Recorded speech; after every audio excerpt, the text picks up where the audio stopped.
Hello student, good morning. मैं नेहा कुमारी प्रज्ञा high school YouTube channel पर आपका फिर से स्वागत करती हूँ। आज मैं आप लोगों को हिंदी का सेकंड चैप्टर बताऊंगी जिसका नाम है छोटा जादूगर और जिसे कवि का नाम है जयशंकर प्रसाद।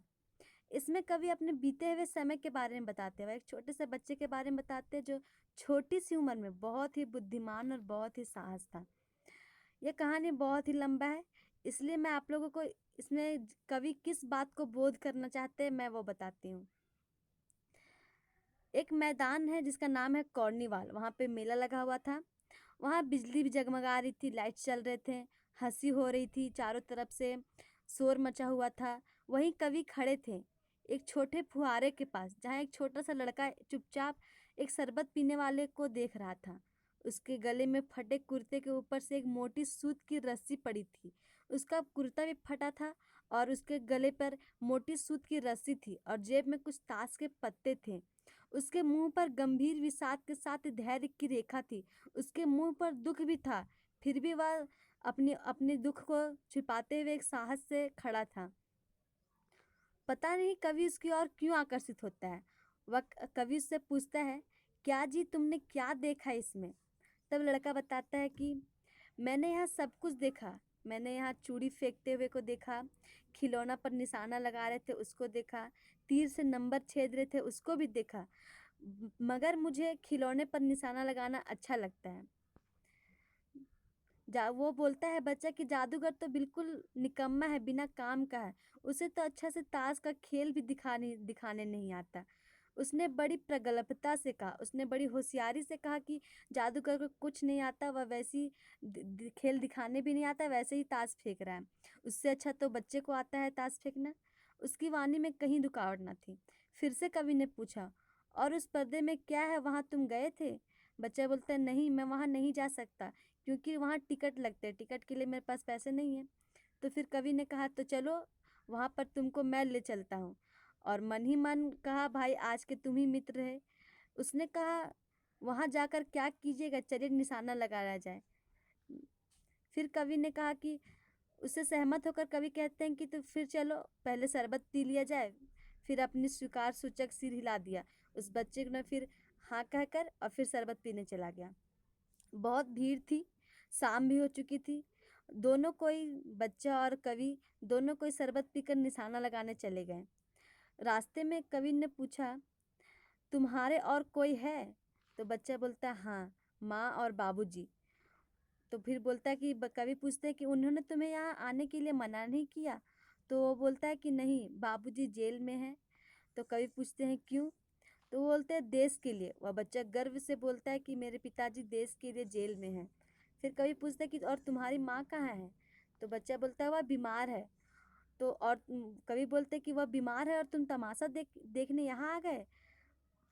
उसके मुंह पर तिरस्कार की हंसी फूट पड़ी। कवि यह बोलते हुए हंसने लगे कि तुम्हारी माँ बीमार है, तुम यहाँ पे मेरा देखने आ गए? बच्चे ने कहा, नहीं, तमाशा देखने नहीं, दिखाने निकला। वो बोलता है कि मैं कुछ देखने नहीं, कुछ करने आया हूँ। कुछ पैसे ले जाऊंगा तो माँ का पथ्य दूंगा, माँ बीमार माँ को वो खाना देगा। कुछ पैसे ले जाकर उसने कहा कि मुझे शरबत पिलाकर आपने मेरा खेल देखकर मुझे कुछ दे दिया होता तो मुझे अधिक प्रसन्नता होती। बच्चा कहता है कि मुझे शरबत ना पिलाकर आपने मेरा खेल देखकर मुझे कुछ रुपये दे दिए होते तो मैं अपनी माँ को कुछ खिला पाता। कवि आश्चर्य हो जाता है कि 13-14 वर्ष का लड़के को देखने लगता है। हाँ, मैं सच में कहता हूँ बाबूजी, माँ जी बीमार है इसलिए मैं नहीं गया। बच्चा कहता है कि हाँ बाबूजी, वो कवि को बाबूजी कह के बुलाता है, कहता है कि मेरी माँ सच में बीमार है इसलिए मैं यहाँ नहीं गया। कहाँ? जेल में। कवि पूछता कहाँ नहीं गए? तो वो बोलता है जेल में। जब कुछ लोग खेल तमाशा देखते देखते ही थे तो मैं क्यों ना दिखाकर माँ की सेवा करूँ और अपना पेट भी भरूँ। और बच्चा कहता है कि मैं जेल जाकर क्या करता, फिर माँ को यहाँ कौन खिलाता, इसीलिए मैं सोच रहा था कि मैं कुछ ताश के पत्ते का तमाशा दिखाकर कुछ पैसे कमा लूँगा जिससे अपना और माँ का पेट भी भर लूँगा। दीर्घ निश्वास लिया। कवि बोलते हैं कि मैं उस पर विश्वास कर लिया। चारों ओर बिजली के लट्टू नाच रहे थे, मैं व्यग्र हो उठा।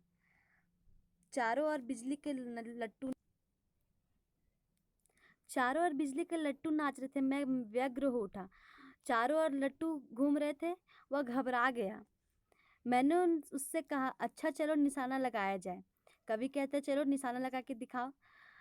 कवि और बच्चा दोनों उसी जगह पर पहुंचे जहां खिलौनों का गेंद से गिराया जाता था। कवि ने 12 टिकट खरीद कर उस लड़के को दे दिए। बच्चा पूरा पक्का निशानेबाज था। उसने कोई गेंद खाली नहीं छोड़ी।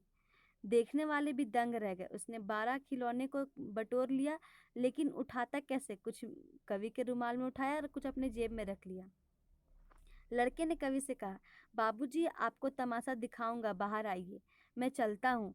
वह 9 2 11 हो गया। वह वहां से चला गया। कवि ने मन ही मन कहा, इतनी जल्दी कहाँ चला गया वो? कवि घूमकर पान की दुकान पर आ गया। पान खाकर बड़ी देर तक इधर उधर टहलता देखता रहा। झूले के पास लोगों को ऊपर नीचे आने देखने लगा। उसी समय उसकी किसी ने उसे ऊपर से हिंडोल से पुकारा, बाबूजी। कवि ने पूछा, कौन? तो बच्चा बोलता है, मैं छोटा जादूगर। कलकत्ता के सुरभय बोट बोटानिकल उद्यान में लाल कमलीन से भरी हुई एक छोटी सी झील के किनारे घने वृक्षों की छाया में अपनी मंडली के साथ बैठा हुआ मैं जलपान कर रहा था। कवि बोलता है कि जब मैं कलकत्ता की उद्यान में निकला था, तो एक घने जंगल में मैं छोटी सी वृक्ष के छाया में अपनी मंडली के साथ बैठा था। अपने ग्रुप के साथ वह बैठा हुआ था और वहाँ पानी पी रहा था। वो बातें हो रही थी। इतने में वही छोटा जादूगर दिखाई पड़ा। हाथ में चारखाने की खादी का झोला, साफ जंघिया और आधी बांह का कुर्ता, सिर पर मैला रुमाल सूत की रस्सी से बंधा था। जब कवि ने बच्चे को देखा तो वह उसके पास एक झोला था और उसके जंघिया साफ था, आधी बांह का वह कुर्ता पहना था, सिर पर गंदे रुमाल का वह सूत की रस्सी से बांधा हुआ था और अपनी धुन में चल रहा था। वह झूमता हुआ कहने लगा, नमस्ते बाबूजी, आज का ये तो खेल दिखा दूं। वह कहता है कवि से कि आज बोलेंगे तो आज को आपको खेल दिखा दूं। कवि बोला, नहीं जी, अभी हम लोग जलपान कर रहे हैं। कवि बोलता है, नहीं, अभी हम लोग पानी पी रहे हैं, उसके बाद फिर गाना बजाना होगा।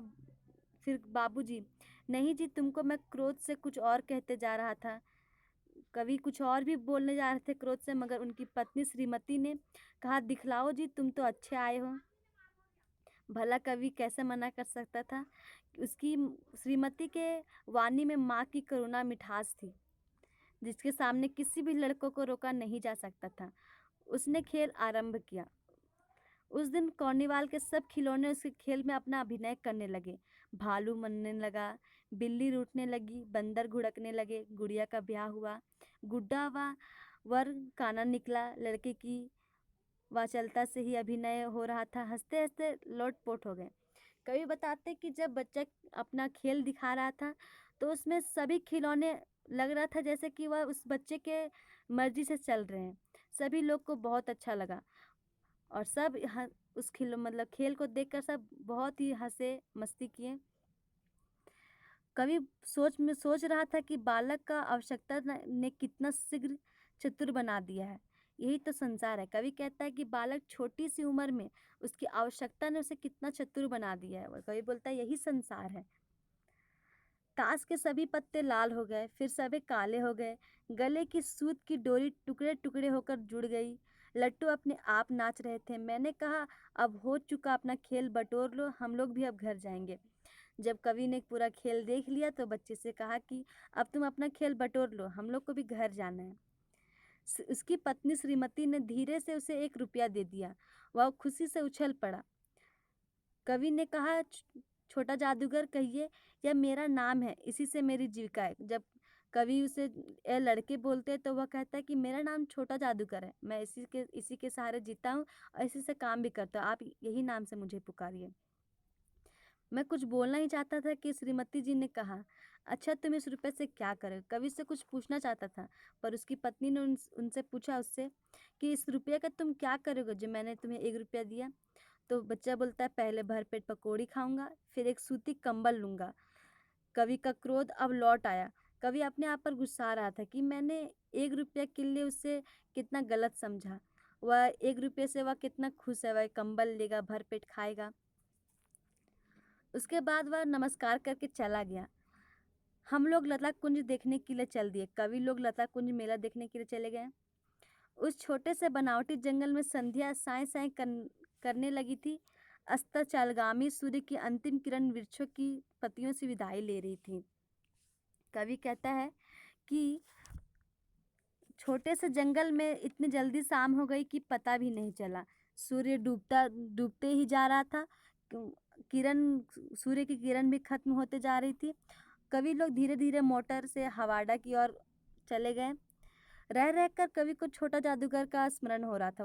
वह रह रहकर कवि छोटे जादूगर के बारे में सोच रहे थे कि वह सचमुच एक झोपड़ी के पास कंबल कंधे पर डाले खड़ा था। और सोचते सोचते वह एक उसे देखे कि वह कंबल कंधे पर डाले हुए एक झोपड़ी के पास खड़ा था। कवि ने मोटर रोककर उससे पूछा, तुम यहाँ क्या कर रहे हो? कवि बच्चा बोलता है, मेरी माँ यहीं है। अब उसे अस्पताल वालों ने निकाल दिया है। मैं उतर गया। कवि वहां से गाड़ी से उतरकर उसे झोपड़ी में देखा तो एक स्त्री चिथड़ों से लदी हुई कांप रही थी। जब गाड़ी से उतरकर कवि उसके झोपड़ी में गए तो देखे कि एक लेडीज सोई हुई और वह चिथड़ों से मतलब फटे पुराने बिस्तर से ढकी हुई और कांप रही है। छोटा जादूगर ने कंबल ऊपर से डालकर उससे शरीर से चिपटते हुए कहा, माँ। मेरी आंखों से आंसू निकल पड़े। कवि बोलता है कि जब छोटा जादूगर उस अपनी माँ को कंबल उड़ाकर उसके शरीर से चिपट कर माँ माँ करने लगा तो कवि के आंखों से आंसू निकल पड़े। बड़े दिन की छुट्टी बीत चली थी। मुझे अपने ऑफिस के समय से पहुंचना था। कलकत्ते से मन उब गया था। फिर भी चलते चलते एक बार उस उद्यान को देखने की इच्छा हुई। कवि की ऑफिस की छुट्टी मिल चुकी थी। वह जाने वाला था। फिर भी वह एक बार कलकत्ता के उद्यान में जहाँ घूमने गए थे उसे देखने का मन कर रहा था। साथ ही साथ जादूगर भी दिखाई पड़ जाता तो और भी था। वह सोच रहा था कि घूमते घूमते एक बार जादूगर भी दिखाई पड़ जाए तो और भी अच्छा होगा। उस दिन अकेले ही चल पड़ा। जल्दी लौट आना था। 10 बज चुके थे। मैंने देखा कि निर्मल धूप में सड़क के किनारे एक कपड़े पर छोटे जादूगर का रंगमंच सजा है। जब कवि वहां से जा रहे थे तो वहां देखे कि एक छोटे से कपड़े में छोटे जादूगर का रंगमंच उसका प्रोग्राम लगा हुआ है। वहां मोटर रोककर कवि उतर गए। वहां देखे कि बिल्ली रूठ रही थी। भालू भी चला था। ब्याह की तैयारी थी। पर यह सब होते हुए भी जादूगर की वाणी में प्रसन्नता नहीं थी। सब चीज ठीक चल रहा था। सब बिल्ली भी रूठ रही थी, भालू भी मन रहा था, मगर जादूगर की वाणी में प्रसन्नता नहीं थी। जादूगर खुश होकर वो सब नहीं दिखा पा रहा था। जब वह औरों को हंसाने की चेष्टा कर रहा था तब जैसे स्वयं कांप जाता था। वह किसी और को हंसाना चाहता था तो खुद में एक डर टाइप से करने लग रहा था, मानो उसको रोए खड़े हो रहे थे।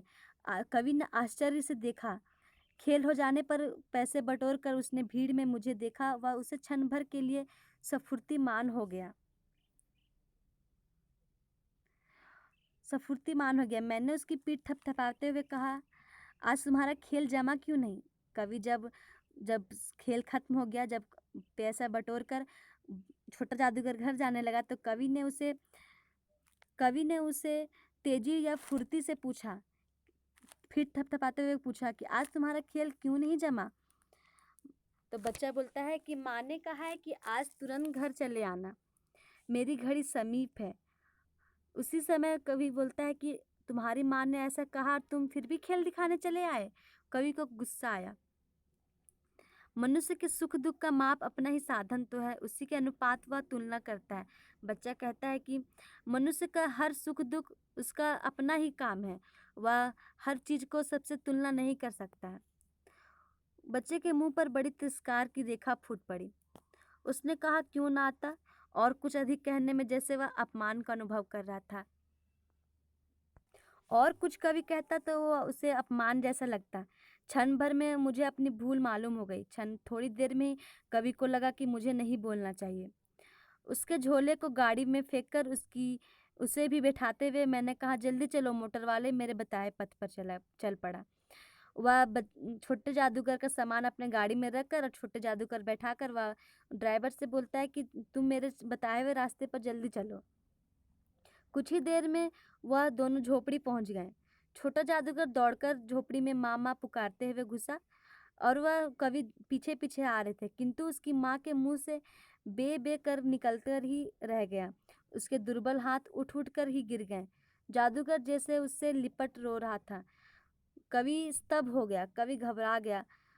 उस उज्जवल धूप से समग्र संसार जैसे जादू सा मेरे चारों ओर नृत्य करने लगा। कवि उस पल को देखकर कवि को लगने लगा कि जैसे कि यह सब मेरे चारों ओर जादू की तरह घूम रहा है। इसमें कवि इस कहानी के द्वारा बताना चाहता है कि छोटे से उम्र में एक बच्चे ने कितने साहस और कितने बुद्धिमानता से अपने माँ की सेवा की। Thank you. अब मिलेंगे अगली चैप्टर में।